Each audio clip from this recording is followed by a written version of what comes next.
ओम स्वस्ति श्री गणेभ्यो नमः। अयं सरस्वती नमः। ओम नमो भगवते रुद्राय।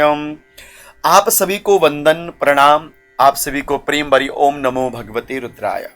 सावन का महीना अब अपने अंतिम विश्राम की ओर है और सावन का चौथा सोमवार हमें 4 अगस्त को प्राप्त हो रहा है।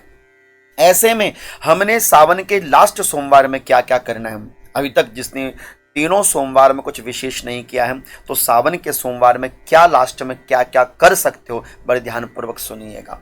सावन के सोमवार का व्रत जो कर रहा है निरंतर और नित्य रूप से वह सावन के सोमवार का व्रत करते रहे। किसी भी रूप में सावन के सोमवार के व्रत का त्याग या पूजन का त्याग हमने नहीं करना है। दूसरी सबसे बड़ी बात है कि यहाँ पर सावन का जो आप व्रत ले रहे हो उसमें प्रातः काल निराहार, संध्या काल के समय शिव पूजन करके आरती करके फिर आप कुछ भोजन इत्यादि ग्रहण कर लीजिएगा। तीसरा, सावन के सोमवार का चौथा है तो हमने आपसे कहा था कि शिव जी पर जल और काला तिल, भगवान शिव का अभिषेक, किसी फलदार रस से भगवान का अभिषेक चौथे सोमवार में आपने जरूर करना चाहिए। साथ ही साथ चौथा सोमवार है तो कम से कम 4 मिट्टी के दिए आपने शिवालय में जरूर प्रज्वलित करके आने चाहिए और 4 मिट्टी के दिए बेलपत्री के पेड़ के नीचे रखने चाहिए। सावन के सोमवार का दूसरा नियम मैंने आपसे कहा था कि एक दिया तो परमानेंटली शिव जी के मंदिर में आपने सावन के सोमवार में रखना है, दूसरा अपने बेलपत्री में, तीसरा अपने घर की चौखाट पर, चाहे सुबह कर लो शाम को कर लो, समय जैसे लगे वैसे कर लो। सावन का अंतिम सोमवार है इसलिए ब्राह्मणों को वस्त्र इत्यादि, रुद्राक्ष की माला दक्षिणा के रूप में जरूर देकर आइएगा। सावन का सोमवार है, गौ माता को कुछ न कुछ विशेष चारा, अन्न धन जो भी व्यवस्था हो गौ सेवा में जरूर समर्पित करके आइएगा।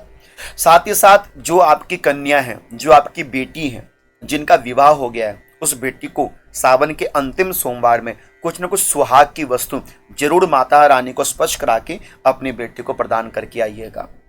सावन का सोमवार भगवान शिव की पूजन का वार है इसलिए भगवान शिव के ऊपर जल, काला तिल, भगवान के ऊपर अभिषेक, बेलपत्री, दूर्वा इत्यादि से भगवान शिव का पूजन करना ये सभी को पता है और ये अनिवार्यता भी है और होना भी चाहिए। सावन का अंतिम सोमवार है इसलिए महादेव का अटूट रूप से जप करना और विश्वास भाव ये जता कराना कि बाबा बस मेरे जीवन में ये सावन नहीं, हर क्षण सावन का प्रभाव बना रहे और आपकी भक्ति सदैव मेरे जीवन में आती रहे।